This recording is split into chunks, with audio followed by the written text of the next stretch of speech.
es la posibilidad que tenemos en el marco de la pandemia. Les quería decir que desde el Consejo Federal teníamos la idea, ya desde el año pasado, de hacer este tipo de encuentros, nada más que la idea era hacer encuentros regionales para que se puedan interactuar entre los defensores de distintas provincias de la región, porque sabido es que los problemas a veces difieren de un lugar a otro de un país tan extenso como es el nuestro. La verdad que estamos profundamente agradecidos de la participación, de la cantidad de gente que se inscribió para comenzar a hacer este ciclo de conferencias sobre el tema de defensa pública, y en esta ocasión vamos a hablar de violencia institucional y de defensa pública. La idea que tenemos del Consejo es hacer una por mes de aquí a fin de año. Ya tenemos programada para el mes de septiembre, para el 17 de septiembre, vamos a hablar sobre los órganos de revisión de salud mental, y ya ha comprometido su participación la secretaria ejecutiva del órgano de revisión nacional de salud mental, la doctora Graciela Iglesias, y vamos a tratar de que participe algunos de los órganos de revisión de algunas de las provincias argentinas para que conjuntamente con la doctora Iglesias puedan hacer la exposición. Ahora unas cuestiones ordenatorias. Cada expositor va a hablar 20 minutos, vamos a tratar de ser estrictos con el tiempo. Las preguntas que realicen ustedes se van a realizar, las vamos a recibir por medio del chat, y la vamos a formular a los expositores con posterioridad a la exposición de ambos disertantes. Al público le pedimos, digamos, por que sigan todas las reglas de convivencia, esto es, que mantengan el micrófono apagado. Les recomendamos que dejen la cámara encendida, creemos que será más ameno, sobre todo para los expositores, poder ver a los participantes, y como es una actividad que otorgará un certificado, para que podamos controlar la asistencia, deben inscribir el nombre en el chat, el nombre y apellido de cada uno en el chat, así de esa manera posteriormente les podemos hacer llegar los certificados. Bueno, como ustedes saben, en esta oportunidad los expositores, yo después voy a leer el currículum de cada uno de ellos, va a comenzar el doctor Luciano Azán y posteriormente el doctor Gustavo Federico Palmieri. Yo no sé si está, no lo veo en el chat, no lo veo a Pancho Mendoza. No sé si estás, Pancho. Ahí te estoy escuchando. Perfecto, Pancho. Bueno, yo le paso a Pancho. Pancho fue el que en alguna medida posibilitó esta reunión por la enorme cantidad de direcciones que tiene a través de su recorrido en la defensa pública durante tantos años y por todo el país. Así que les doy con Pancho para que los saludes a todos, y después, posteriormente, hará una presentación la máxima figura de la defensa pública de la República Argentina, la doctora Estela Maris Martínez. Así que, Pancho, te paso a vos un segundo. Bueno, muchas gracias, Maxi. Para los que no me conocen, yo soy Arsenio Mendoza, el que los castiga con el boletín de jurisprudencia periódicamente, y que, bueno, gracias a esa movida se ha ido armando un listado de la gente que participa en la defensa pública, que nos ha permitido formular esta invitación para realizar estos videos, que esperamos que se puedan seguir repitiendo, porque lo que uno aprecia en el listado de inscritos es la variedad geográfica de la representación que se han unido a este video. Así que les agradezco a todos, y bueno, los que quieran recibir el boletín, porque no lo reciben todavía, el mail es boletindeladefensa@gmail.com. Así que muchas gracias, y bueno, que ande todo bien y nos volvamos a ver. Gracias, Pancho. Ahora le doy la palabra a Estela. Muchas gracias. Muy buenas tardes a todas y a todos. En realidad es una alegría en estos momentos tan angustiantes volver a tener algún tipo de actividad que nos reúna y que nos permita seguir creciendo. Para mí es especialmente auspicioso que el tema elegido para esta primer conferencia sea precisamente violencia institucional y el rol que tiene la defensa pública oficial en el combate y eventualmente en lograr la sanción de las personas que resulten autoras de casos de violencia institucional. Esto ha sido un compromiso muy grande para la defensa pública y además ha significado todo un cambio de mentalidad, ya que en un principio no entendían por qué nosotros, que obviamente también dentro de nuestro cometido está defender a los autores, nos ocupábamos de las víctimas. Esto en principio comenzó por la percepción sistemática de todos los defensores de ver cómo las causas que se formaban cuando nuestros defendidos habían sido víctimas de malos tratos, de todo tipo de forma de violencia institucional, incluso de torturas y de hechos más graves aún, y nuestros defendidos se animaban, porque muy pocas veces se animan a realizar la denuncia, sobre todo aquellos que están privados de libertad y que van a seguir privados de libertad. Cuando se animaban, cuando tenían esto, que es realmente un acto muy grande de valentía, los operadores judiciales en general, excluidos los defensores, los fiscales y los jueces, no creían lo que nuestros defendidos decían. Tenían una actitud absolutamente escéptica. Y por eso, hasta hace unos años, el número de condenas por este tipo de casos era bajísimo, absolutamente en contradicción con lo que nosotros podíamos percibir. A raíz de esto, ya Luciano lo va a explicar, en la Defensoría General se crea un programa de violencia institucional y también se crea un banco de datos para que aquellas personas que han sufrido violencia, pero no lo quieren denunciar, pero sí quieren que exista un registro, nos lo hagan saber, se lo hagan saber a los defensores, y de esa manera nosotros anualmente, con la elaboración de esos datos, hacemos presentaciones entre los ministerios respectivos. Pero el problema, lo importante era, primero, poder litigar en estas causas, poder patrocinar, que las víctimas se pudieran presentar como querellantes y poder patrocinarlas, y además cambiar esa mentalidad que creía, cuando de la policía se trataba, que el único modo de obtener resultados eficaces en el desempeño de su función era utilizando la violencia. Y si se trataba de los agentes del servicio penitenciario, que el único modo de mantener la disciplina al interior de un establecimiento carcelario era utilizando métodos violentos, desgastando, humillando y agrediendo a las personas que estaban privadas de su libertad.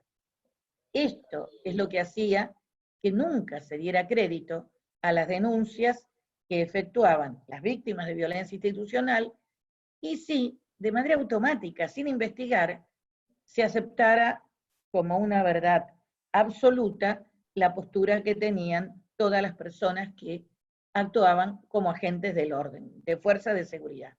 Esto, por supuesto, ha ido cambiando, ha ido evolucionando, pero todavía hay lugares, existen resabios, donde estos prejuicios imperan y se siguen aplicando y siguen debilitando las posibilidades de arribar a un resultado condenatorio. Sería ideal que no tuviéramos que recurrir a este sistema. Sería ideal que pudiéramos lograr una prevención de todo este tipo de delitos de manera eficaz, pero algo falla. Voy a contar, no quiero hablar más porque le estoy sacando tiempo a los oradores, pero voy a contar una anécdota muy chiquitita, luego de recordar que nosotros somos, conforme los últimos documentos de la OEA aprobados, las últimas resoluciones aprobadas por la Asamblea General, que los defensores oficiales somos garantes de derechos humanos, en particular de las personas privadas de libertad, y también de toda persona sometida a algún tipo de fuerza en el proceso penal. La anécdota que les quiero contar no se refiere a mí, sino que se refiere a mi marido, quien hasta hace poco fue juez, el doctor Luis Fernando Niño. Cuando Luis era juez de instrucción, un juez muy jovencito, como era de práctica, se reunían los 5 comisarios que integraban la circunscripción con la cual iba a trabajar ese juez de instrucción. Entonces, se reunió con los 5 comisarios y uno de ellos le dijo: doctor, nosotros tenemos muy buenas referencias suyas, pero lo que queremos saber es si usted es amigo de la policía. Luis dijo: bueno, claro que soy amigo, mi papá fue policía. De hecho, su papá antes de entrar a la justicia había sido efectivamente policía. Pero eso no significa que yo crea que el código tiene menos artículos de los que tiene, y que no esté dispuesto a aplicar todos los artículos del código por igual, cualquiera sea el autor y cualquiera sea la víctima. Esto normalmente no es así. Hay muchos jueces que lamentablemente creen que sí hay que aplicar robo, homicidio, violación, pero todos los artículos que defienden a las personas que son víctimas de torturas, tratos crueles, inhumanos y degradantes, bueno, hay que mirarlos con otra mirada. Esto hay que cambiar, esto hay que superar, y en ese sentido es importantísimo el trabajo de 2 personas jóvenes como el doctor Luciano Hassan, que además de ser el titular, bueno, eso lo va a decir ahora Maxi, que como ustedes van a ver, ambos invitados tienen responsabilidades muy importantes en la construcción de un mundo, de una sociedad más respetuosa de los derechos humanos. Muchísimas gracias a todos y muchísimas gracias a nuestros expositores.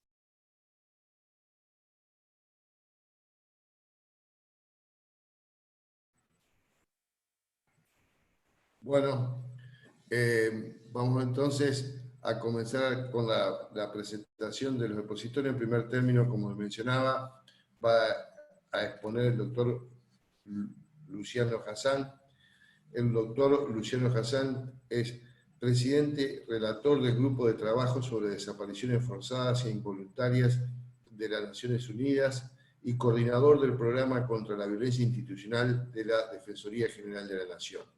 Con anterioridad fue miembro del Comité contra la Desaparición Forzada de Naciones Unidas, subsecretario de Política Criminal de la Nación, coordinador del programa Verdad y Justicia, ambos del Ministerio de Justicia y Derechos Humanos de la Nación, y coordinador del equipo jurídico de Abuelas de Plaza de Mayo.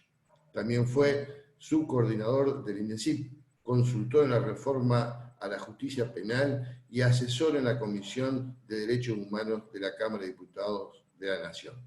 Doctor Hassan, muchas gracias por acompañarnos en esta oportunidad y le cedo la palabra. Muchísimas gracias, doctor Benítez. Espero que se me escuche bien.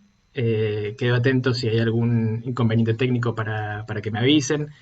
Muchas gracias por esta invitación al Consejo de Defensores, a la Defensora General también por sus palabras y por la confianza siempre en el trabajo que realizamos. Y bueno, también quiero saludar y agradecer a Gustavo Palmieri, comisionado del Comité Nacional para la Prevención de la Tortura, que nos acompaña hoy.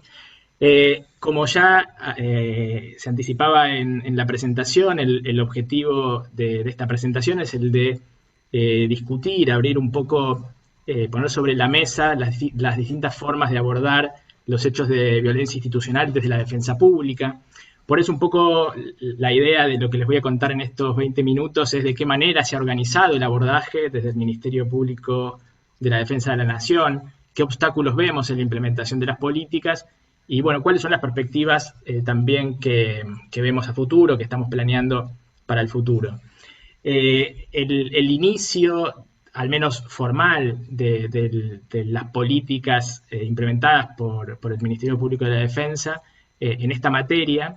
Digo formal porque había, por supuesto, acciones anteriormente, pero institucionalmente en el año 2010 la Defensora General crea la Unidad de Registro, Sistematización y Seguimiento de Hechos de Tortura y otras formas de violencia institucional.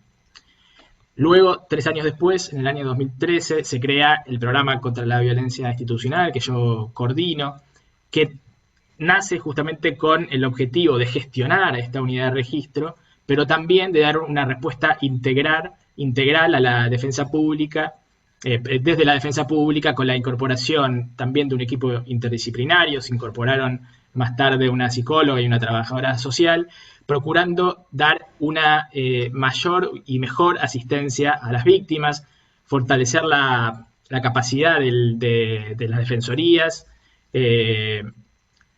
la cooperación precisamente con las defensorías y también con otras entidades públicas y privadas que trabajan sobre la temática, entre ellos el Comité Nacional de Prevención contra la Tortura, pero también los mecanismos locales de prevención de la tortura, con los cuales además tenemos una muy buena relación de cooperación. La unidad de registro, entonces, como para comenzar a explicar el trabajo que nosotros hacemos, está basada en alegaciones de hechos de violencia institucional que detectan cada una de las defensorías nacionales y federales, que tienen una obligación emanada de una resolución de la Defensora General de comunicar a la unidad de registro, aún en aquellos casos en los que la víctima no haya consentido la denuncia penal de la situación de la cual fue víctima. Y este factor es clave y distingue a los registros de la defensa pública del resto de los registros, ya que lo que prima en nuestro registro es el deber de confidencialidad con la persona defendida, precisamente porque está inserto en el Ministerio Público de la Defensa y por lo tanto no corre la obligación de denunciar que tienen los funcionarios públicos. Por ejemplo, los registros del Ministerio Público Fiscal o eventualmente los que puede organizar los poderes ejecutivos, puede ser a nivel nacional o a niveles provinciales, por ejemplo a través de las secretarías o direcciones de derechos humanos, carecen de la información de todo este universo de casos. Y es una información que varía año a año en una tasa que se mueve alrededor del 50%. A veces ha ido desde un 46% a un 52%. Es decir que aproximadamente la mitad de los casos no son conocidos por el sistema judicial.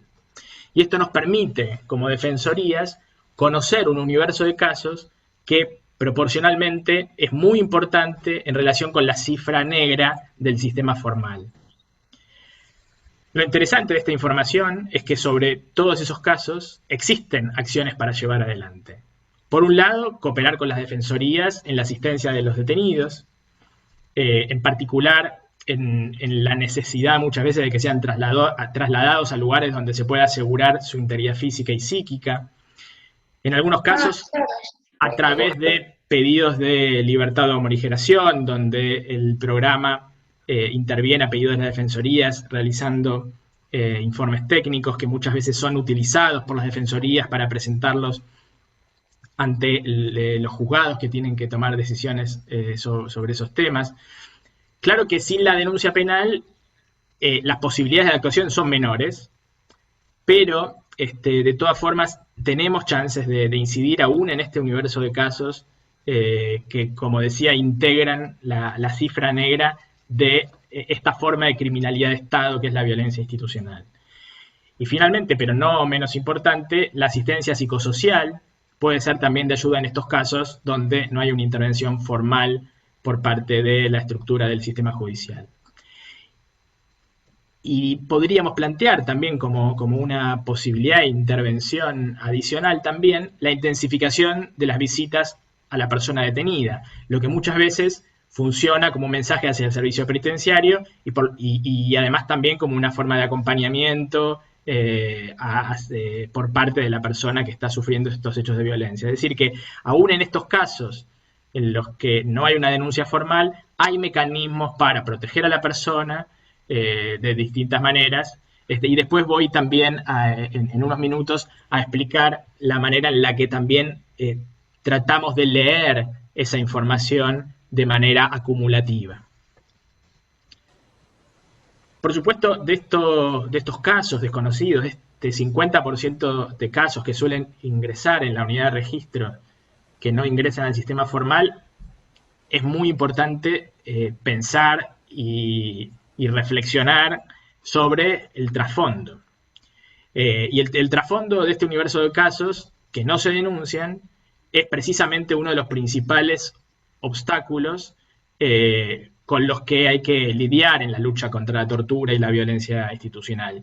Y se trata, a lo que me estoy refiriendo, es a la gran capacidad de represalia que existe en los ámbitos de encierro y la inexistencia de medidas reales y eficaces para la protección de aquellas personas que precisamente denuncian la violencia institucional, o incluso aquellas personas que pueden colaborar en la investigación como testigos, y en este caso, en los casos en particular de violencia carcelaria, precisamente los testigos son personas que también en general están privadas de la libertad.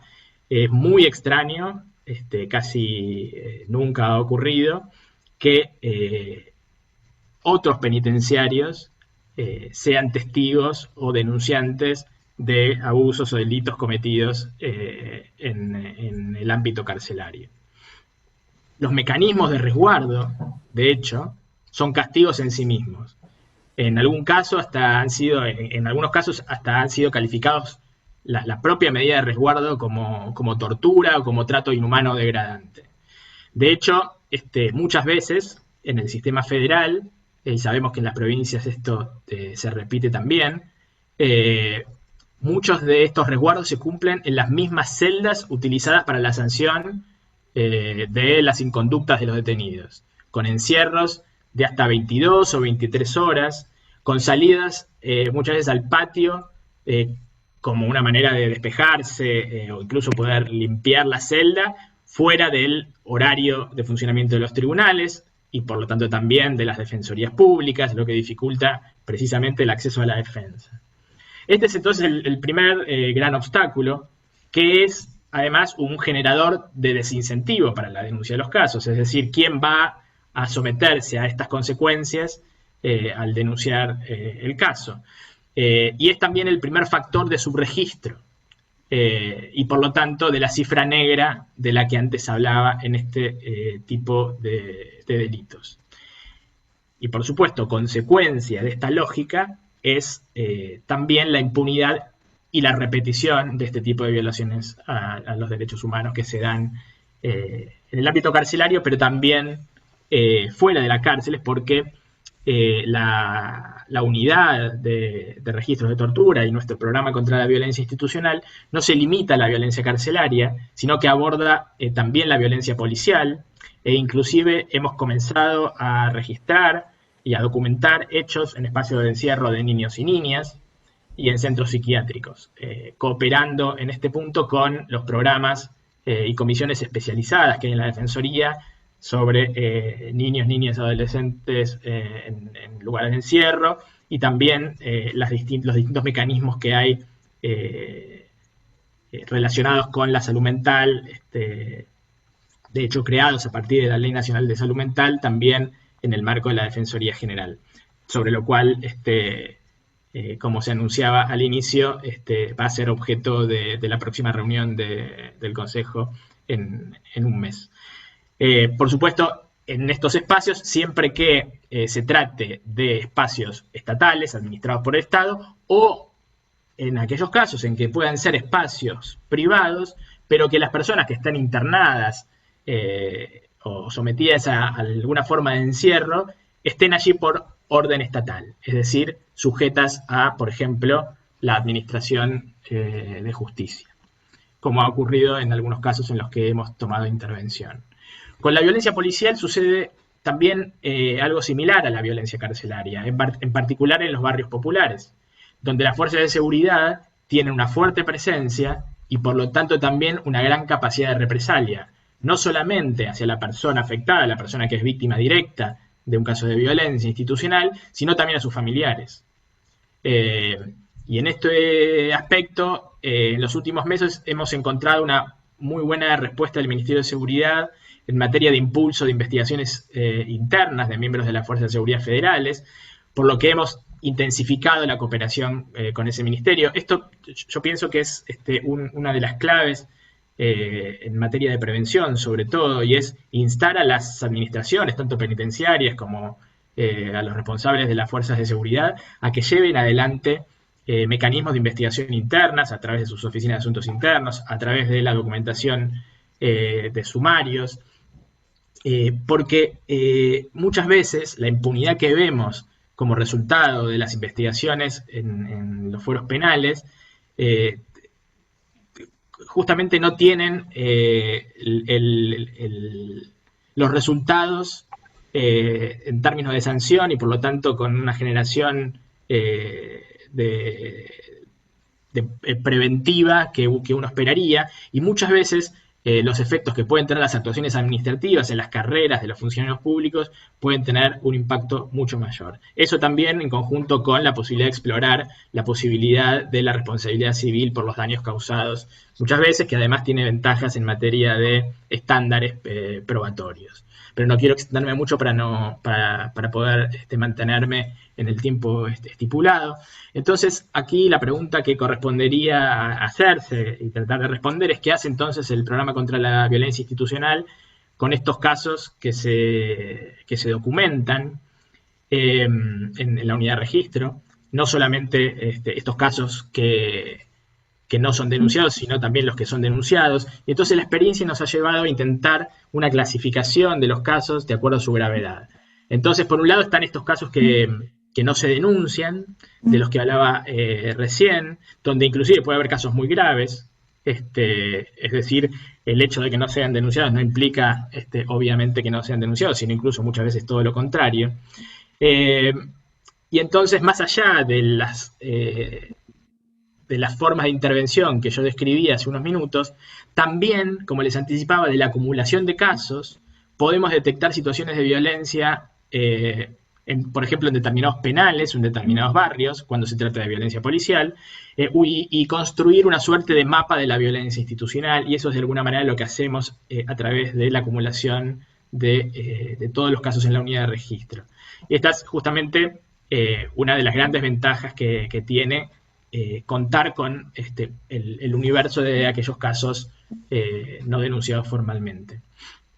Entonces, a partir, por ejemplo, de esta información hemos hecho informes, valga la redundancia, sin mencionar los casos concretos, sin dar los nombres cuando aquellas personas no quisieron denunciarlos, pero podemos dar informes donde se explique de determinada práctica y alertar sobre determinados patrones de violencia y de patrones de impunidad. Entonces, por ejemplo, hemos trabajado sobre violencia policial en barrios populares de la Ciudad de Buenos Aires, sobre la persecución a manteros senegaleses, sobre prácticas represivas de las fuerzas de seguridad federales en determinadas grandes ciudades, como es el caso de Rosario, donde gracias al trabajo de las defensorías federales de ahí pudimos recibir información sobre prácticas abusivas e ilegales contra los asistidos de la defensa pública, o por ejemplo sobre prácticas de extorsión a los detenidos ingresantes en distintas unidades penitenciarias federales, que lo que llevaron fue a llevar adelante durante un periodo importante de meses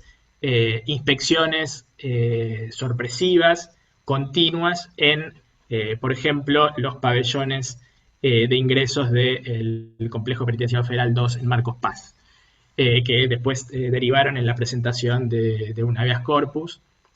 Y la verdad es que la intervención lo que logró fue al menos calmar la actuación violenta tanto de penitenciarios como de internos que nosotros sospechábamos que actuaban en connivencia con el servicio penitenciario.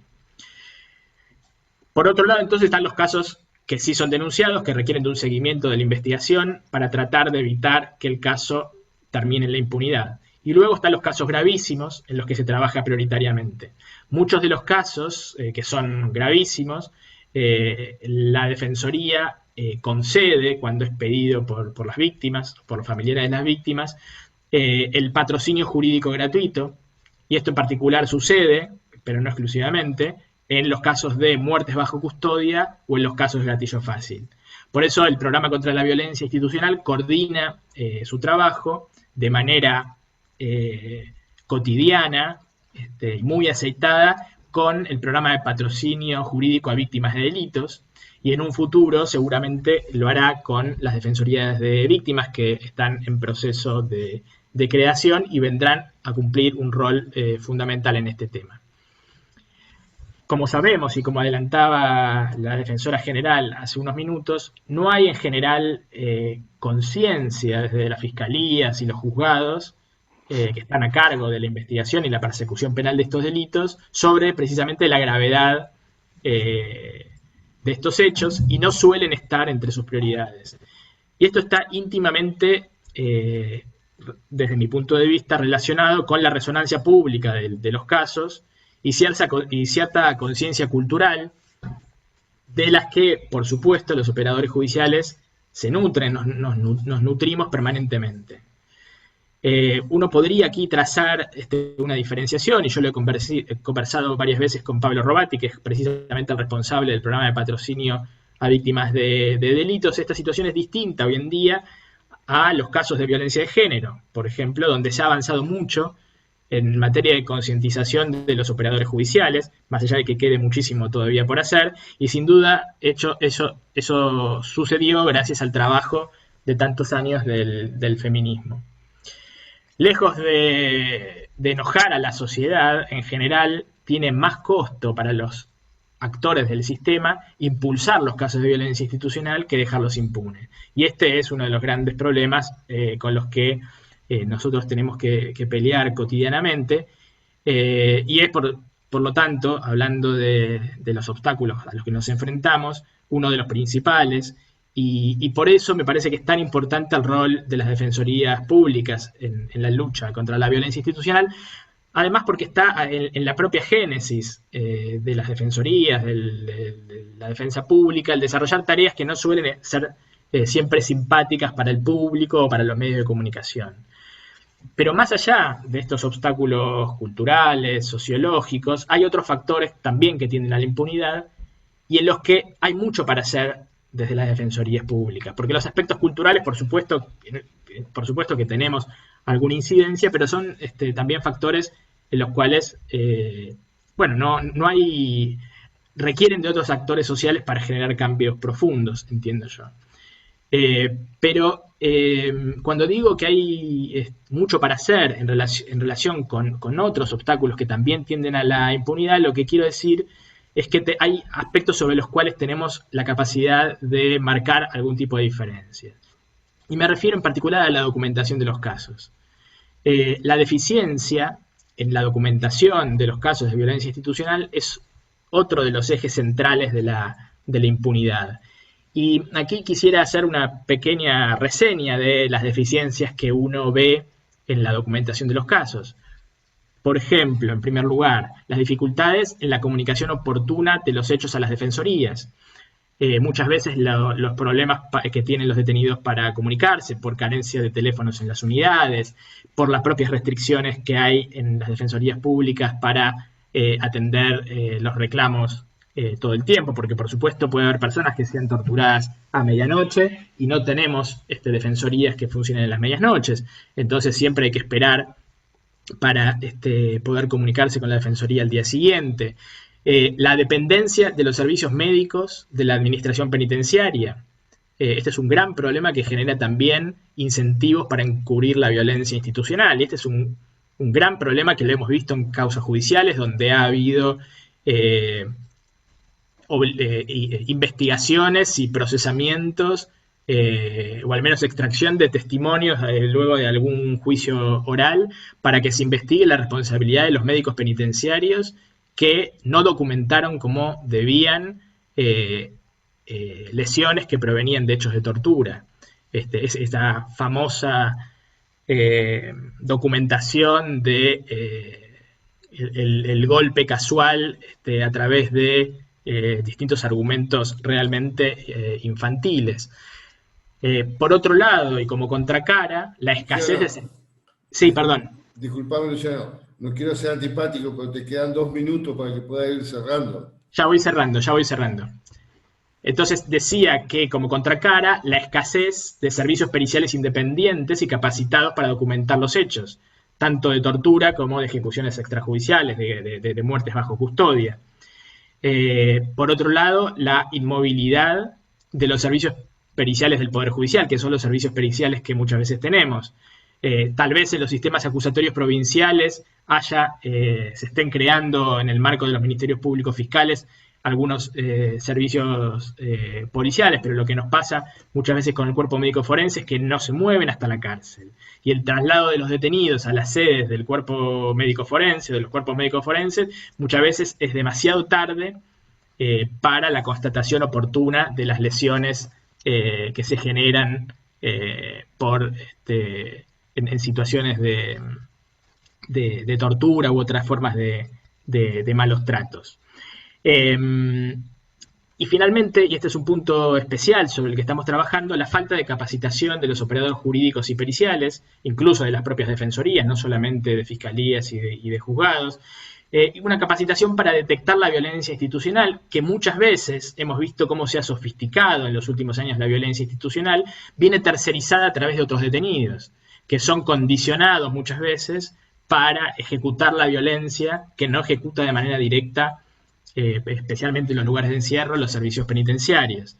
Y también en materia de capacitación, el desconocimiento de estándares desarrollados internacionalmente para exigir investigaciones eficaces, por ejemplo, aquellos estándares que emanan de dos protocolos que son muy importantes y que no son tan conocidos como debieran ser, que son los protocolos de Estambul y de Minnesota. Entonces, ya como para ir cerrando, lo que de alguna forma quería plantear es que sobre todos estos factores tenemos posibilidades de incidencia, por eso estamos encarando en este momento dos proyectos para fortalecer nuestro trabajo, uno con Eurosocial, que tiende a reestructurar y fortalecer nuestro programa, protocolizar las actuaciones, tanto en términos de coordinación interna dentro del Ministerio Público y la Defensa, como la externa, con otras instituciones que también trabajan en la temática, para justamente utilizar mejor recursos que siempre son escasos frente a este fenómeno. Y el otro es un proyecto que estamos iniciando con Naciones Unidas para capacitarnos a los operadores de la defensa pública sobre precisamente los protocolos de Minnesota y de Estambul y generar una guía que traduzca estos protocolos a las necesidades de la defensa pública. Entonces, lo que quiero hacer acá, ya cerrando mi intervención, es valorar, realmente me parece muy, pero muy importante este tipo de intercambios entre las defensorías y también con los nuevos mecanismos contra la tortura, de lo que seguramente ahora va a hablar Gustavo, que creo que son muy útiles porque está todo para hacerse. Podemos aprender unos de los otros, compartir no solamente las experiencias, sino incluso también los recursos que tenemos, la coordinación en materia de recursos me parece que también es muy buena. Así que bueno, muy bienvenido este encuentro por mi parte y ojalá que sea tal vez el puntapié para llevar adelante una red de las oficinas de violencia institucional de las defensorías del país que creo que puede ser muy necesaria. Muchísimas gracias a todos por la atención y por supuesto quedo luego disponible para cualquier pregunta que seguramente pueda surgir. Muchísimas gracias, Luciano. En referencia a lo que acaba de decir Luciano de las preguntas, les recuerdo que pueden ir haciendo las preguntas por chat, porque no han hecho preguntas hasta ahora, y sería bueno que la vayan haciendo de a poco, así nosotros podemos ir ya presentándolas a los expositores. Bueno, ahora resta presentarlo al doctor Gustavo Federico Palmieri, que es abogado de la UBA, con curso de posgrado en la Universidad de Nottingham, doctorado en Derechos Humanos en la Universidad Nacional de Lanús.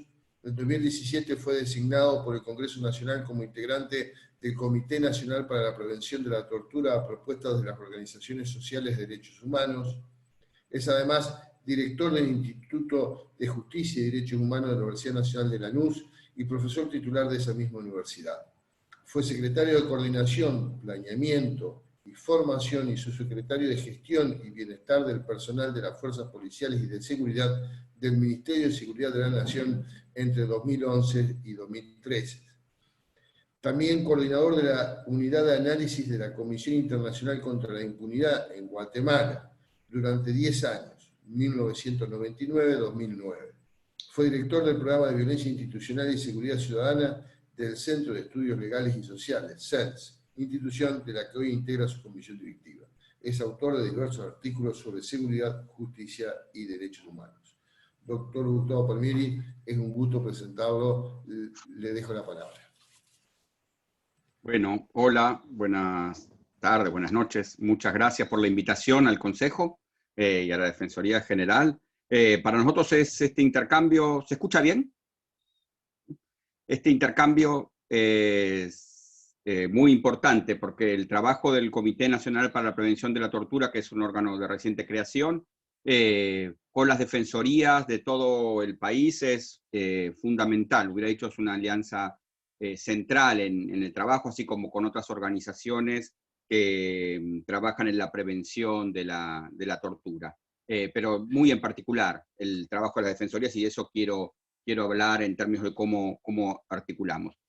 La primera parte voy a presentar un poco lo que es el Comité Nacional para la Prevención de la Tortura y el Sistema Nacional de Prevención de la Tortura, solo para, si no se conoce, ya hay un error ortográfico en mi PowerPoint, de tipeo al menos. Y la segunda parte les voy a hablar más específicamente de estas cuestiones.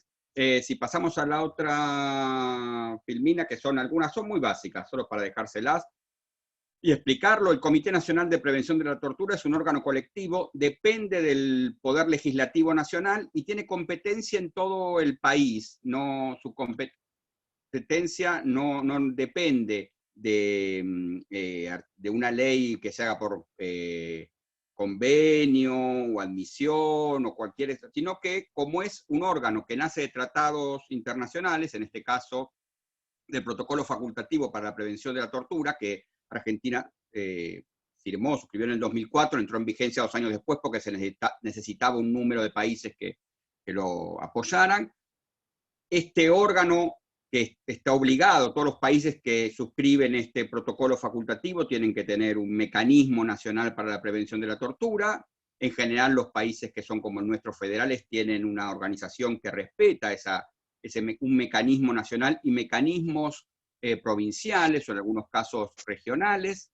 Y se constituyó, a pesar de que la ley de creaciones del 2012, su formación, su constitución, su funcionamiento empieza en fines del 2017, diciembre de 2017, así que podríamos decir 2018, es un órgano de reciente creación.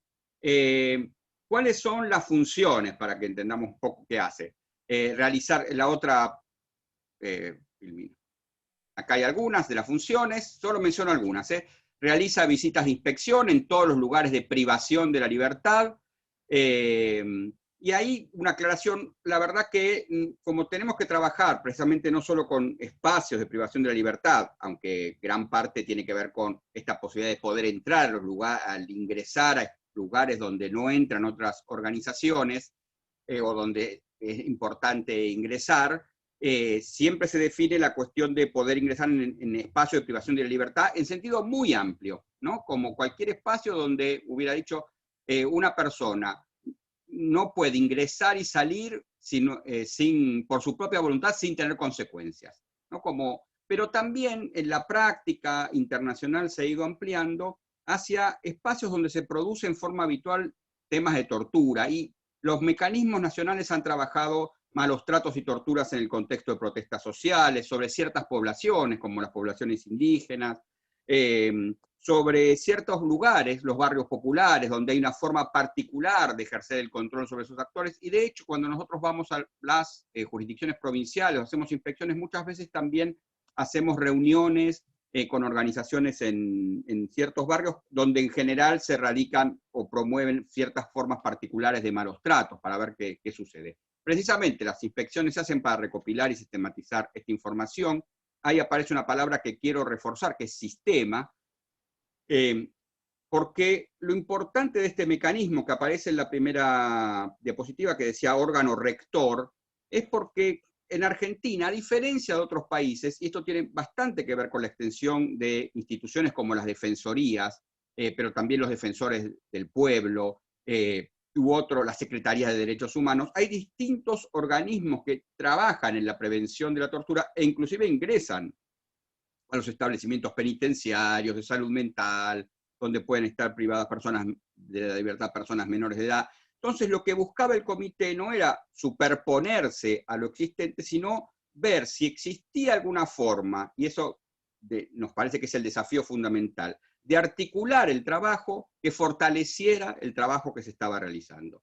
Y por eso una de las funciones es recopilar y sistematizar esa información de la que habló bastante en términos de bases de datos Luciano, pero también pueden ser, en otros casos, acá hay crear un registro y casos de torturas, también un registro sobre temas de habeas corpus, y si pasamos a la otra diapositiva, estoy mencionándolas muy rápido, las menciones, pero para que se entendiera cuáles son. En la otra diapositiva son cuestiones, elaborar estándares, tiene que elaborar en algunos temas en particular que son muy amplios, y son varios esos temas, el artículo 7 de la ley tiene una jurisdicción muy amplia, plantea estándares en términos de uso de la fuerza en lugares de detención, estándares para los sistemas disciplinarios de las instituciones que tienen posibilidad de usar la fuerza o que administran o gestionan la privación de la libertad de otras personas, y entonces tienen todos sistemas disciplinarios evitando eso. Al mismo tiempo, cuestiones que tienen que ver con cómo políticas de prevención de la tortura en estos espacios, que son diferenciados, no es lo mismo la política de prevención de la tortura en un sistema penitenciario que en una institución de salud mental, lo mismo en términos de políticas de sanción e investigación de la tortura, políticas de asistencia a la víctima, de protección de testigos, fijación de estándares de cupo, que son los estándares de capacidad de estos establecimientos, que no es solo la capacidad en términos de metros cuadrados, sino cuáles son las condiciones que una persona tiene que tener en términos edilicios y de otros servicios para que la privación de la libertad no caiga por debajo de los estándares de dignidad, participar en la elaboración de proyectos de ley, etc. Y en esta línea me interesaba plantearles a continuación, la próxima, somos un organismo colegiado. Dependemos, dije, del Poder Legislativo, como varios órganos de control, diría, aunque no tenemos Estado constitucional como ni la Defensoría del Pueblo ni la Auditoría General de la Nación, pero sí como, por ejemplo, la Procuración Penitenciaria Federal. En nuestro caso, el alcance no es solo federal, sino, como les dije, nacional. Por eso trabajamos mucho con las defensorías en sus jurisdicciones también provinciales. Y esta es la integración. Somos 3 integrantes, es un tema aparte, hablar de cómo coordinar todo el trabajo, pero solo para que sepan que es un órgano colegiado, donde las decisiones tenemos que tomarlas por mayoría. Hay representantes del Poder Legislativo, hay representantes de organizaciones no gubernamentales o de la sociedad civil, yo entré por esos representantes, hay representantes de mecanismos locales, que ahora voy a explicarlo en la próxima filmina, está el Procurador Penitenciario de la Nación, que también es uno de los mecanismos locales para el tema federal, y un representante de la Secretaría de Derechos Humanos. Y por último, y estamos más o menos bien en el tiempo, porque pensé que la mitad podíamos hacerlo en esto, este es un mapa, pero parece los mapas a veces las tablas del coronavirus que tienen errores. Este está un poco desactualizado. Los que están en verde son las provincias que tienen mecanismo. Las que están en amarillo son las que no tienen ni ley ni mecanismo, perdón, amarillo tienen ley, y las que están en rojo ni ley ni mecanismo. Pero les voy a pasar después, porque el problema es que teníamos un problema con la actualización de la web, un mapa actualizado. Pero en verdad, hoy tenemos mecanismos locales, como les dije, el sistema es una composición de mecanismos locales en las provincias de Misiones, en la provincia de Salta había hasta el año pasado, está en nueva conformación, hay en la provincia de Mendoza, en la ciudad de Buenos Aires. En la provincia de Buenos Aires hay un mecanismo que designamos nosotros, porque si no se aprueba por ley, nosotros podemos, en algunos casos, el Comité y el Consejo Federal de Mecanismos designar, y en la provincia de Chaco. Me parece que no me estoy olvidando de ninguno, de los que están actualmente en funcionamiento. Y la próxima filmina, que es como, bueno, hice una cuestión particular de qué significaba lugar de detención, pero quería detenerme en esto de sistema. Lo que se plantea es un sistema, un conjunto que pudiera realizar políticas de prevención, y por eso cuando planteé las cuestiones que se pueden trabajar con las defensorías, me interesa cerrar en la otra filmina con fortalecer el sistema de inspección y prevención de la tortura. Me parece que esa es la función central, hubiera dicho, dentro de la misión central dentro de las otras funciones, y lo voy a presentar ahora, y de ahí terminamos con 3 temas que están en la próxima filmina, y después va la anterior.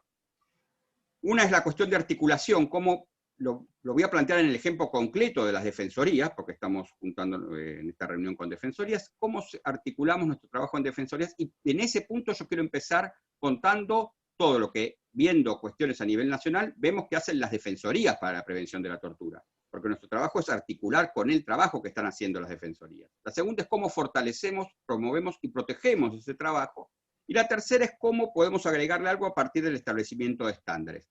Y ahora sí, la última filmina lo que tiene son los lugares para ubicarnos, cualquier cosa. La primera es la web, obvio hay redes, Instagram, Twitter y esto, pero la web están todos los estándares, documentos, las leyes de los mecanismos locales para las provincias que hay, un mail de contacto que es el más institucional, obviamente después hay otro para denuncias de los detenidos, que en general no se los doy a ustedes, pero está en la web también, porque en general las personas con las que ustedes defienden, el primer contacto lo tienen con ustedes, y el último, para que en cualquier cosa, el contacto mío. No para que me manden el certificado, como vi que hay muchos que están participando ahí para que les manden. Está muy bien, o también para que me manden mi certificado. Dije, el primer tema, y ahí la cuestión del fortalecimiento de lo que hacen, la verdad que me parece muy importante, lo que hacen las defensorías en términos de prevención de la tortura. Una cuestión fundamental, una cuestión importante que hizo la Defensoría y el Consejo de Defensores fue que, ni bien nos constituimos a principios del 2018, la primera reunión institucional que tuvimos con un órgano colegiado, con un consejo para poder tener alcance nacional, fue precisamente con el Consejo de Defensores. Y eso para nosotros fue muy importante, poder ver qué era, qué se requería, que se escuchaba. La otra cuestión que parece de poca importancia, pero para nosotros también la central, no teníamos lugar donde reunirnos, así que nos reuníamos en un espacio que nos permitía o nos prestaba la Defensoría General. Y esos apoyos fueron centrales en esos momentos iniciales donde uno no tiene de dónde juntarse. Y necesita algún espacio institucional que lo acompañe en ese crecimiento o nacimiento. Así que la verdad que siempre agradecidos de esto. Y otra cuestión importante que lo ejerce tanto la Defensoría General como otras defensorías es la demanda. O sea, y la demanda no siempre necesitamos eso, a veces es una demanda crítica. Los organismos de control, y sobre todo si tenemos esta función que supuestamente es de articulación, trabajamos no solo ante planteos y propuestas, sino también ante críticas. Y eso también nos impulsa en nuestro trabajo, porque nos dicen esto está mal, no tiene sentido hacerlo, ya lo están haciendo otros, etcétera. O no están haciendo nada en este tema, ir generando. Nosotros tenemos una asamblea de todos los que funcionamos en el sistema, donde vienen defensores una vez por año, y supongo que esta vez la haremos por Zoom, y va a poder ser más presente. Y en esas asambleas, pero no solo en esas asambleas, nos plantean muchas veces precisamente qué cuestiones requieren de nosotros, y eso para nosotros es fundamental para poder empezar a fijar una agenda de trabajo. Les decía, esa colaboración me parece central de las defensorías. La otra es, las defensorías son las que en general, cuando nosotros tenemos que ir a cualquier jurisdicción, a cualquier lugar, o intervenir en algún tema, son los que nos dan la primera información. Nosotros no es que caemos en un lugar de detención y decimos, a ver qué pasa, no, siempre cualquier inspección se hace teniendo información previa de qué es lo que uno va a encontrar, cuál sería la prioridad, qué puede pasar, qué cosas ya están trabajadas, sobre qué hay que fortalecer.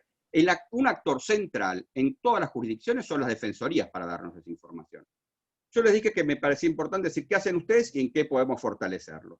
En algunas cuestiones que hemos tenido que fortalecerlo tiene que ver con, en estos pocos años inclusive, en algunas oportunidades, no hubiera dicho muchas, pero en algunas oportunidades, algunos defensores, no siempre defensores generales, sino por ahí defensores de instancia, se quejaban de que les impedían acceso a la información, o les dificultaban algunos ingresos, o les dificultaban información, y entonces, o se sentían, no hubiera dicho amenazados, pero sí por ahí amedrentados por alguna acción que estaban haciendo. Y entonces, algunas veces gestiones nuestras en términos de aclarar si ese amedrentamiento viniera de quien viniera, era real o no, fueron requeridas, y la verdad que creo que fueron importantes. En un caso, inclusive, la situación fue formal, porque en algunas defensorías que no son autónomas, un fiscal general, no voy a dar provincias, cuando doy los ejemplos no voy a tratar de no mencionar las provincias, cualquier cosa, pues si necesitan alguna pregunta, porque si por ahí, sobre todo cuando doy ejemplos, me olvido de alguna u otra. Y además también cuando critico alguna, justo elegí ese caso y no el de otro, y por ahí algo pasa similar en otra provincia, así que prefiero evitar, si no se necesitan los ejemplos. La citación perfecta del ejemplo, pero sí, un defensor general o un defensor de tribunal fue investigado por haber realizado una inspección que la Fiscalía consideraba que no debía haberse, o la Procuración General de la que dependía, que no debía realizarse de ese modo, le inició acciones, y mientras no avanzaba la investigación sobre la tortura que investigaba, sí avanzaba la investigación sobre el defensor. Nosotros intervenimos, presentamos notas a la Corte de esa jurisdicción, etcétera, por los dos problemas. O sea, en ese sentido es acompañar los trabajos que hacen de inspección las defensorías. Para nosotros es central, porque la información que nos da las defensorías al sistema es central. A ver, ¿cuánto tiempo? Me faltan 5 minutos. ¿Está bien, Maximiliano, más o menos? ¿Tengo eso? Bueno. Perfecto, Gustavo. Okay. El otro tema central es esta cuestión que planteó Luciano. Nosotros tenemos, les dije, una obligación de coordinar un registro de tortura. Los registros de tortura muchas veces algunas fiscalías no los llevan, de la denuncia formal de tortura, pero también es muy importante que muchos hechos de tortura, así como en las inspecciones o cuando ustedes tienen las entrevistas con los detenidos, no llegan a una denuncia formal, sino que son alegaciones. Pero esas alegaciones son centrales para demostrar que esa práctica existe. Hace poco se probó por un video, o circuló, se viralizó un video de torturas con un aparato eléctrico. Bueno, pero si bien no había pocas denuncias formales, casi ninguna de tortura de esa forma, sí había muchas alegaciones, casi en circunstancias similares a lo que ocurre. Y prevenir la tortura implica ubicar ese hecho que alguna vez se denuncia formalmente en una serie de alegaciones consistentes que muestran cuál es la práctica de tortura que en ese espacio se está realizando. Eso sirve fundamentalmente para buscar políticas de prevención, pero también muchas veces con los defensores, que son los que levantan esto, también se ha utilizado muchas veces en los casos, ¿no? En casos en términos de compensación o para probar que esa denuncia es veraz. O sea, todos estos informes que están desarrollando también sirven en términos de hacer consciente esto que ocurrió, como dijo la defensora general Damaris Martínez, para plantear el tema de esto es real, no es un invento, no es algo que alegan, la primera de esas posiciones alegan los detenidos porque quieren salvar su situación. No, son consistentes de detenidos que no conversan entre ellos, sino que explican lo que pasa en algún lugar, y entonces uno puede estar desarrollando políticas sobre ese lugar. Y de hecho, algo que también es fundamental, y yo creo que ahí es donde podemos fortalecer nosotros. Si uno se fija los registros de este tipo, que no llevan todas las defensorías, pero sí llevan varias, y los podemos cruzar además entre las defensorías y con otros registros, permiten ver la diferencia de prácticas de tortura en distintas jurisdicciones. No es lo mismo, no son los mismos los golpes que pegan en el norte, en el centro, que en las distintas provincias. No es lo mismo lo que toleran los sistemas judiciales en un espacio y en el otro. No es lo mismo lo que plantean los sistemas disciplinarios o las respuestas de los ejecutivos frente a unas situaciones en el otro. Y eso me parece que va a ser fundamental para fortalecer también la utilidad de estos sistemas. Así como proteger a los momentos en que quieren increparlos de que esos sistemas no tienen que hacerse, o que tienen que ser públicos, o que como son funcionarios públicos y han existido esos debates, tienen que usar eso para... No vale que es ilegal que reciban la denuncia y no la hagan. No, hay un deber de confidencialidad que la ley permite y que la ley admite, inclusive con nosotros, que hace que no estemos siempre obligados a formalizar esas denuncias. porque hay otras formas de prevención que la ley plantea. En otro de los planteos que me parece fundamental es, ustedes lo saben, las defensorías son fundamentales para la presentación de acciones por las condiciones de detención en todos estos espacios de privación de la libertad que hemos planteado. Han sido actores centrales en esta línea, han sido actores centrales para estas presentaciones en este contexto de COVID, pero antes también. La mayoría, gran parte de las acciones colectivas por distintas situaciones de privación de la libertad en términos de violaciones equiparables a tortura las presentan las defensorías, ya sea en primera instancia o en tribunales generales, en tribunales superiores. Esto para nosotros es central, coordinar eso y coordinar las estrategias con las defensorías y lo que se puede hacer y mandar información de algunas defensorías a otras o de unas oficinas a otras para nosotros es importante. Cuando tenemos que sacar los estándares que mencioné al principio, usamos estas cuestiones que van fijando las decisiones de los judiciales a partir de las presentaciones que desarrollan las defensorías.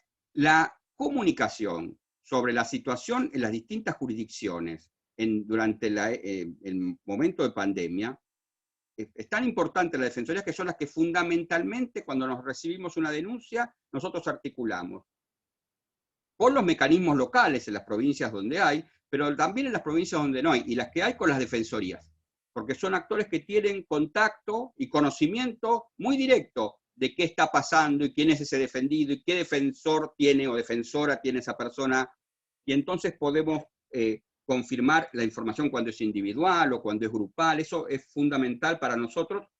Al mismo tiempo, colaborar con las defensorías cuando tienen que realizar esas investigaciones. Y una que planteó también Luciano, que es, las defensorías muchas veces establecen se han ido generando un espacio de funciones de querellar. En las denuncias, cuando las denuncias se formalizan, las defensorías, más allá de la investigación que lleve la Fiscalía, las defensorías representan a las víctimas, que en estas investigaciones aparece, cuando uno ve los resultados, como una función fundamental. Esto es lo que ustedes hacen en términos de la prevención de la tortura. Lo que nosotros hemos podido empezar a hacer es, a partir de acciones, por ejemplo, que presentaron defensorías de algunas jurisdicciones y que generó estándares, en este caso Santa Fe, en el caso Irusta, pudimos utilizar esos estándares para trabajar con otras defensorías que también querían querellar y su ley no los permitía explícitamente. Por si hay alguien de la defensoría, de una defensoría de jurisdicción que le debo algunos antecedentes, eso hace como una semana, aprovecho para pedir disculpas, pero estábamos juntando algunos consejos, porque tiene que ver con esto, con poder trasladar alguna jurisprudencia de unas jurisdicciones en otra, y de hecho nosotros lo hemos hecho acompañando con Amicus en relación a mecanismos locales que en su ley no podían querellar. Utilizamos fallos obtenidos también por defensorías, que venían de antecedentes de defensorías, para que los mecanismos locales puedan querellar, porque lo que establecen estos fallos es que el Estado tiene que garantizar que al menos alguien represente a la víctima, más allá de la representación que tiene el fiscal como querellante del Estado. Dos cosas para terminar rápido, porque fui planteando fortalecimientos, pero algunas cuestiones me parece que pueden haber quedado. Planteo algunos ejemplos, que por ahí lo planteé. Además de plantear las represalias. Ya estás en términos, Gustavo, tratá de ir cerrando, o si no, sí, dejamos para las preguntas. 2 minutos nomás entonces. Uno es, nosotros estamos tratando de generar lo que se podría llamar estándares negativos, o sea, incentivos también, no solo positivos, es bueno investigar por esto, sino es malo no investigar la tortura por estas cosas. Y eso yo creo que tiene mucho que ver con poder colaborar con las defensorías. ¿Por qué? Porque muchas veces los jueces resuelven de una manera determinada porque del otro lado los presionan. Bueno, es nuestra obligación generar presiones e incentivos en el otro sentido, y por eso estamos, y así como hemos presentado quejas formales y denuncias formales a los consejos de la magistratura, cuando algunos funcionarios han querido sancionar a los defensores, lo mismo cuando algunos funcionarios, para que los defensores se dejen de insistir con algunas presentaciones, les dan respuestas peores que si no las hacen, y las respuestas pueden llegar a constituir tortura. Esto pasó en alguna insistencia, o sea, los defensores pedían prisiones, o sea, prisiones domiciliarias, morigeración de la pena, y algunos tribunales empezaron a responder de forma tal de aislar de una forma inhumana a las personas a las que no les daban esto, desincentivando a los defensores a seguir pidiendo esas medidas morigeradores. Bueno, nosotros junto con uno de los mecanismos locales estamos presentando una presentación al Consejo de la Magistratura sosteniendo los problemas de estos jueces que resolvieron en esta línea, denunciando esta situación. Creo que les planteé el tema de los mecanismos locales, me parece que para algunas defensorías también han sido fundamentales, sobre todo porque muchas veces las defensorías para conseguir información, tanto nosotros como los mecanismos locales, pueden recurrir allá a la informalidad que tiene nuestro sistema. Nosotros para requerir información y tenerla no necesitamos toda una serie de formalidades para pedirla, sino que el requerimiento de información es fundamental. Así hemos intercambiado muchas veces información con la defensoría. Y lo último, que decía, nosotros dije tenemos obligaciones de establecer estándares. Voy a establecer un ejemplo que me parece que es importante. Hay una gran discusión siempre sobre si este espacio de detención que está hacinado, ¿cuánto es hacinado? ¿Está muy apretado? ¿Está bien apretarlos? Bueno, la ley no solo dice que hay que establecer esos estándares, sino que dice que nosotros tenemos que establecer un estándar homogéneo a nivel nacional. Y estamos trabajando precisamente en el ámbito federal con el establecimiento en unos habeas corpus de esos estándares válidos para todo el sistema. O sea, para que no empiece a existir una discusión juzgado por juzgado de cuál es el estándar que se tiene que tener y cómo se va modificando, al mismo tiempo, porque la ley ya plantea que tiene que haber una autoridad competente y unos criterios que se pueden fijar esos estándares de habitabilidad, que el estándar de dignidad en los lugares de detención no es la cantidad de camas que entran, claramente no es eso, y que tenemos que hacerlo con estándares internacionales.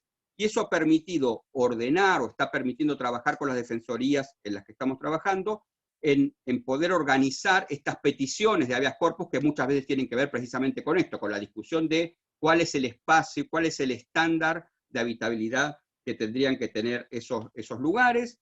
Y lo mismo estamos trabajando, ahí yo hubiera hecho la parte querellante que muchas veces tienen las defensorías, en presentar amicus con algunos, en términos de cuando los jueces subcalifican las torturas, cuando entienden que todos los estándares internacionales entienden como tortura, acá son apenas apremios o apenas vejaciones, entonces discutir también esa cuestión. Y siempre que trabajamos en esta línea, algo que también dijo Luciano, por ejemplo, también pedimos, y eso es muy útil para las causas, hacemos la presión sobre el sistema ejecutivo de la persona que es responsable de ese hecho de tortura. ¿Para qué hacemos esto? Porque nos parece que la responsabilidad, por distintas cuestiones, uno es porque nos parece que también hay una responsabilidad administrativa en esto. Muchas veces además, porque el demostrar que eso es una falta administrativa, ya pone en otro lugar la investigación en términos criminales. Y la falta administrativa muchas veces tiene levenes mucho menores para probarlos en términos de detención. No es lo mismo haber hecho una detención sin cumplir las reglas que tener que probar todos los estándares de una detención ilegal. Y el Poder Ejecutivo para nosotros tiene que colaborar con estas investigaciones. Entonces, nuestros pedidos son también para ver qué información está aportando a la investigación judicial, porque gran parte del problema de prevención de la tortura, los problemas de prevención de la tortura, tienen que ver cuando el Ejecutivo entiende que la investigación es puramente el sistema judicial. No, la prevención de la tortura básicamente depende de políticas públicas que tengan que ver con que esa conducta no se repita. Y para que esa conducta no se repita, en casos excepcionales, que siempre son puntuales, se logran estas condenas y estas investigaciones. Bueno, muchísimas gracias. No, muchísimas gracias a vos, Gustavo. Vamos a abrir un pequeño espacio de preguntas. Primero, hemos visto en el chat que entre los participantes se han planteado cuestiones respecto a la perspectiva de género, y se han generado discusiones muy interesantes, así que lamentablemente en este momento no tenemos tiempo para abordar esto, pero sí me comprometo en nombre del Consejo a que una de las charlas sea respecto a la perspectiva de género en los centros de detención en los próximos meses, así que lo vamos a tener al tanto. La primera pregunta, vamos a hacer dos preguntas a Luciano Hassan y dos a Gustavo. A Luciano, la primera pregunta es si esos datos que se generan a partir de las manifestaciones de los detenidos, en los cuales no se hacen las denuncias, si esos datos se publican en algún lugar.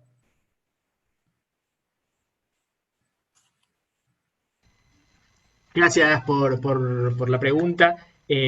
Obviamente los datos concretos de la denuncia no se publican porque precisamente son confidenciales y estamos obligados a rajatabla a cumplir con esa obligación de confidencialidad, valga la redundancia, pero sí la estadística de la cual surgen esos datos se publica en nuestros informes anuales y muchas veces en informes intermedios que vamos realizando, bajamos la información cuando queremos estudiar una situación concreta. Entonces, por supuesto, todos los años está nuestro informe anual, que se incluye en el informe anual del Ministerio Público de la Defensa, que el Ministerio Público presenta en el Congreso de la Nación.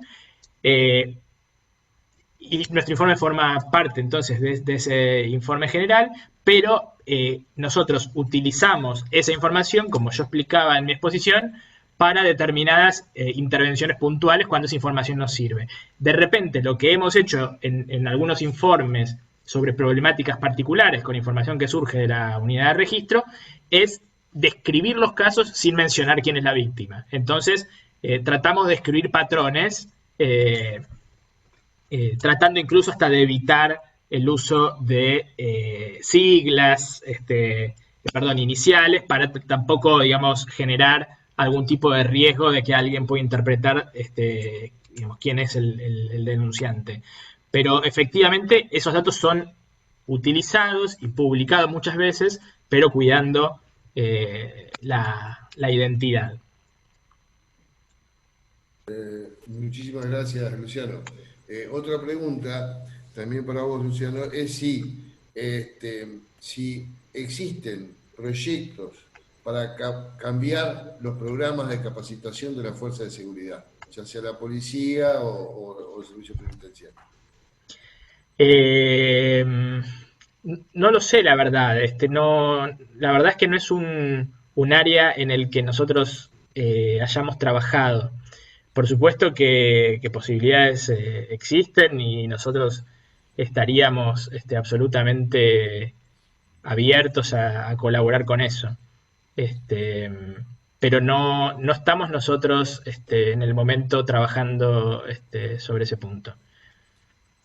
Si puede, en solo 30 segundos, Maximiliano, responder mínimamente a alguna parte del debate que pude seguir sobre la cuestión de género, simplemente para decir que nosotros nos hacemos cargo y que trabajamos sobre la violencia de género que ocurre en un establecimiento penitenciario, por lo tanto bajo custodia del Estado, es violencia institucional también, y en el Ministerio Público de la Defensa, la Defensoría General de la Nación, funciona la Comisión de Género, que es una comisión muy experimentada, muy potente, con la que articulamos todo el tiempo. Entonces, cuando nosotros detectamos un caso, por ejemplo, de una violación en un centro penitenciario, o lo que se está dando más asiduamente, por ejemplo, en unidades de detención de las fuerzas federales, de las fuerzas de seguridad federales, articulamos inmediatamente, consultamos y trabajamos en conjunto con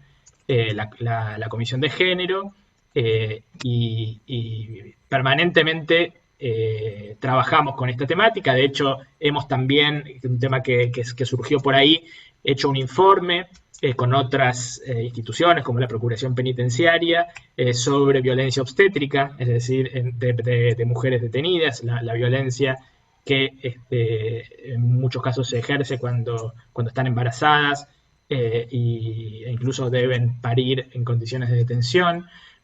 Así que efectivamente son temas que están cruzados, como muchos otros temas de grupos vulnerables, y hacemos todo el esfuerzo para tener miradas especializadas e interdisciplinarias en cada uno de los temas.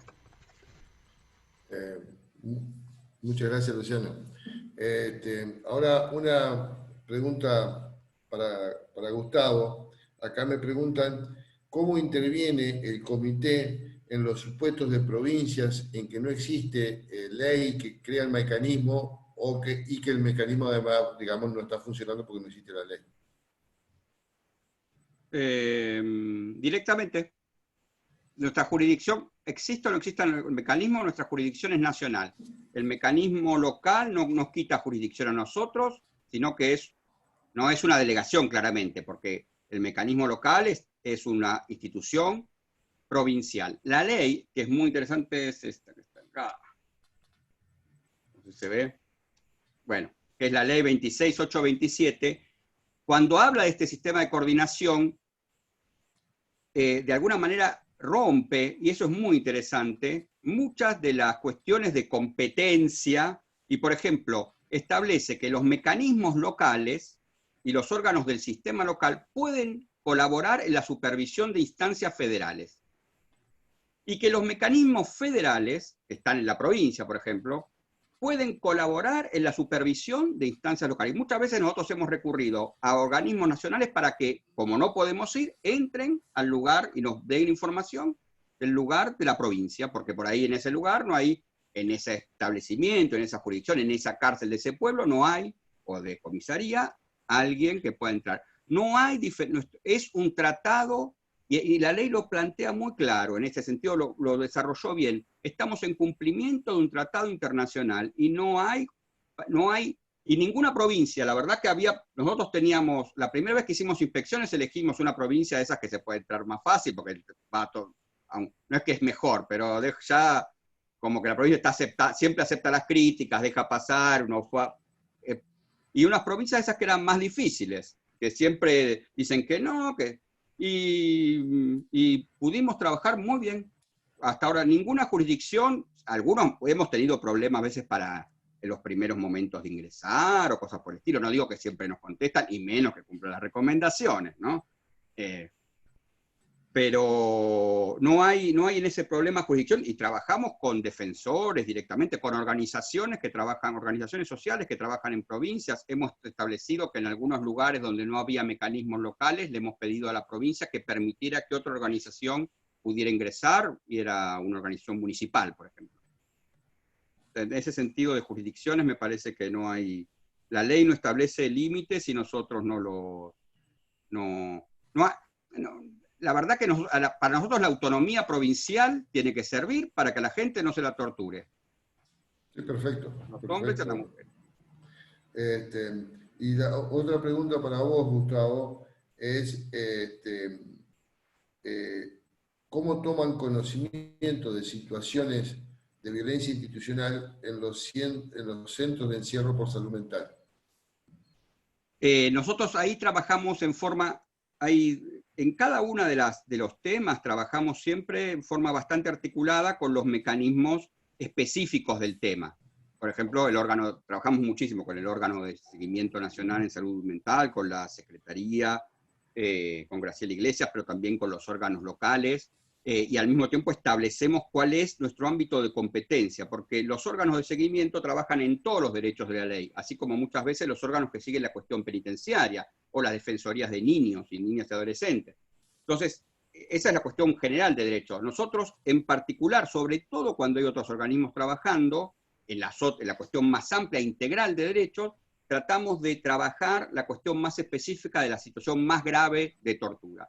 Y ahí es muy interesante lo que estaba planteando Luciano y plantearon ustedes en el debate, de las formas específicas de tortura en materia de género, y alguien planteaba ahí no solo de mujeres, hay formas específicas de tortura sobre las mujeres, que solo se puede torturar, así se tortura el cuerpo de las mujeres, toda la cuestión que tiene que ver con los sanitarios, toda la cuestión de la maternidad. El otro día estuvimos trabajando mucho en algunos sistemas penitenciarios, cuando la mujer embarazada pierde a su hijo, o sea, el parto no sale bien, el sistema penitenciario dispone dónde lo entierran, en el lugar más cerca. O sea, el sepelio es algo que es una locura. Tuvimos que intervenir en un caso así, en medio de la pandemia, porque no querían trasladarlo al lugar de donde era la familia.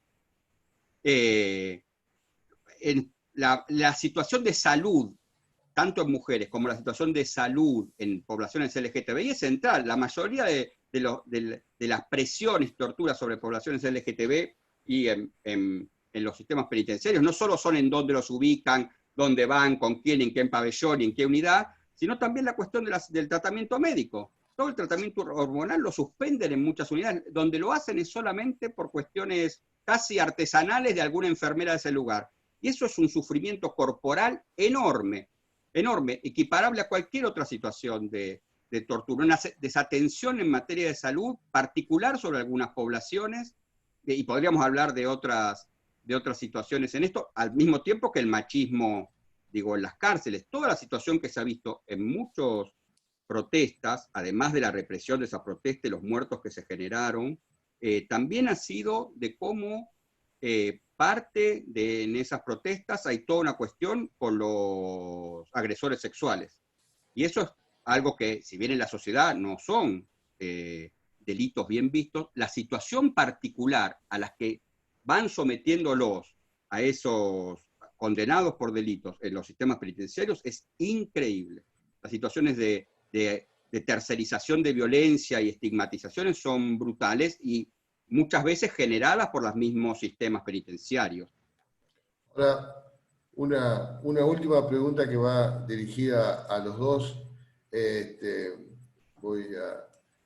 Por favor, le voy a solicitar que sean lo más expuestos posible. Es si durante la vigencia de la pandemia ha aumentado, si han notado que ha habido un aumento de la violencia institucional.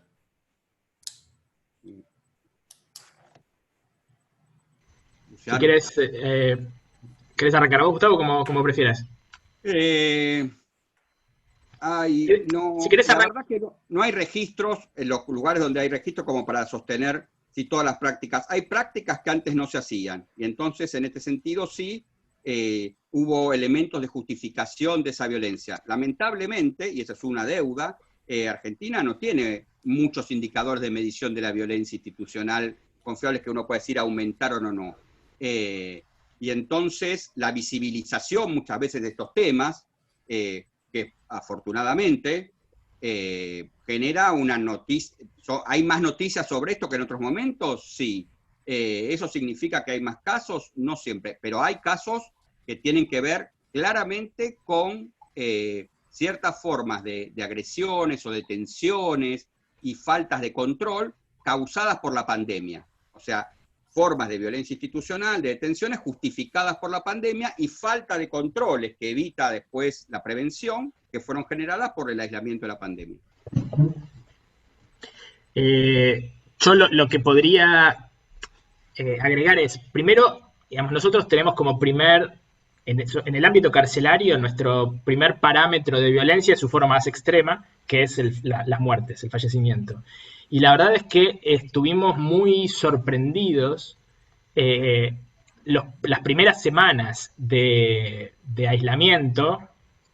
Bajó drásticamente la cantidad de muertes en el sistema penitenciario federal. De hecho, nosotros veníamos con mucha preocupación de los últimos meses y años. 2019 había sido un año de mucho crecimiento de las muertes. El verano de 2020 había mantenido ese ritmo que era alarmante, y los primeros meses de aislamiento bajó drásticamente. No hubo muertes durante el primer mes de aislamiento.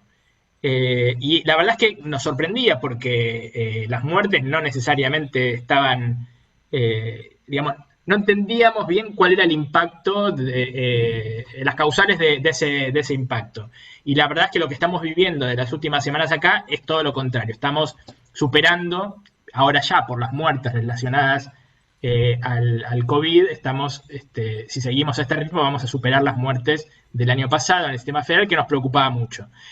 Por supuesto, muchas de las muertes por COVID pueden ser interpretadas como violencia institucional. Todos conocimos el debate que hubo tiempo atrás y el esfuerzo que hicieron las defensorías públicas para lograr la liberación o morigeración de personas privadas de libertad que estaban con riesgo, y ahora estamos viendo las muertes de muchas de las personas cuyos pedidos de morigeración o libertades se fueron rechazando en los últimos tiempos. Entonces, habrá que analizar. Y hemos visto casos concretos, no quiero entrar en la casuística, pero sí hemos visto casos absurdos de, por ejemplo, una persona detenida en Salta, que termina de alguna manera contagiándose, le dan una domiciliaria a plazo por hasta X cantidad de tiempo. Cuando ese tiempo pasa, automáticamente revoca la domiciliaria y la persona se contagia en el mal manejo del traslado de su domicilio. De nuevo, la tienen en una comisaría en el medio antes de llevarla a la unidad penitenciaria y termina contagiándose de COVID esa persona que por ser de riesgo había obtenido una domiciliaria. Ni hablar de la violencia institucional fuera de las unidades penitenciarias, donde conocimos al menos 2 casos de potenciales desapariciones forzadas, uno en Tucumán y otro en la provincia de Buenos Aires, donde hemos visto, por ejemplo, en la jurisdicción de Lomas de Zamora, que se secuestraba los DNI a las personas que eran detenidas por el aislamiento. Es decir, una persona la detenía, incluso en muchos casos recibimos información de que la persona había salido a realizar actividades autorizadas, que estaba en las inmediaciones de su hogar, es decir, dentro de lo permitido, eran detenidas y durante unas semanas, en uno de los primeros turnos, el juzgado ordenaba secuestrar los documentos de identidad de esas personas, con lo que, digamos, sin documento tampoco después podían, en el marco del aislamiento, llevar adelante tareas imprescindibles que hasta pueden tener relación con la vida de personas, de familiares, etc. Abusos en el secuestro de automotores de personas que eran detenidas por el aislamiento. Es decir, efectivamente, y ni hablar, y esto probablemente merezca una investigación desde el campo sociológico, de las diferencias de trato por parte de las fuerzas de seguridad de acuerdo a la pertenencia a distintas clases sociales. Uno es testigo, a mí, digamos, he salido cuando fue necesario, en algunas veces por cuestiones laborales, en otras para llevar víveres a familiares, y nunca me han parado, y sabemos que en determinados barrios de distintas ciudades, a personas de otras clases sociales las detienen, lo vemos de hecho en los casos y en las intervenciones judiciales. Entonces, sí creo que ha habido violencia institucional.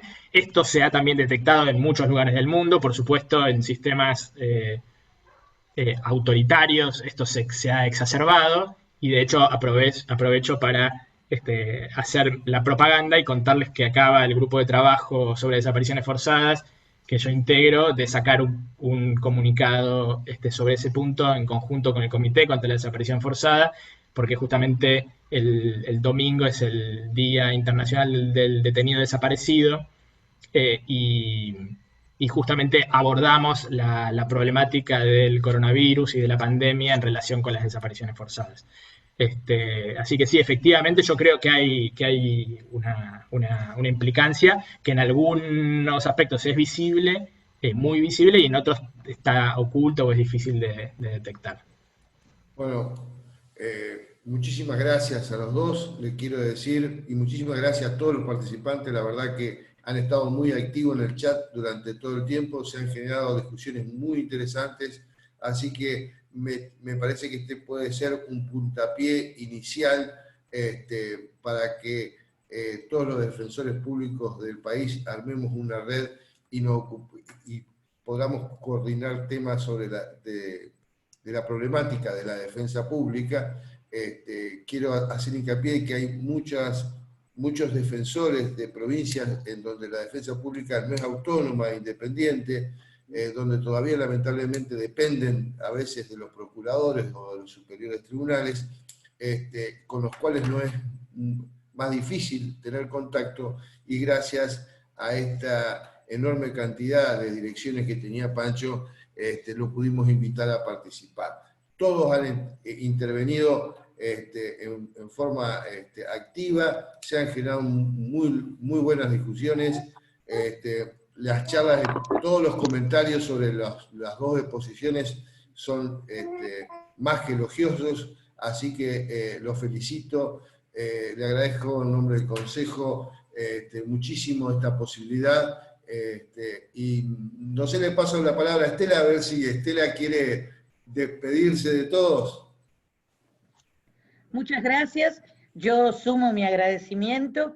Me parece que esto es muy importante y yo siempre sentí que a veces los defensores somos un poquito la cenicienta del sistema de administración de justicia.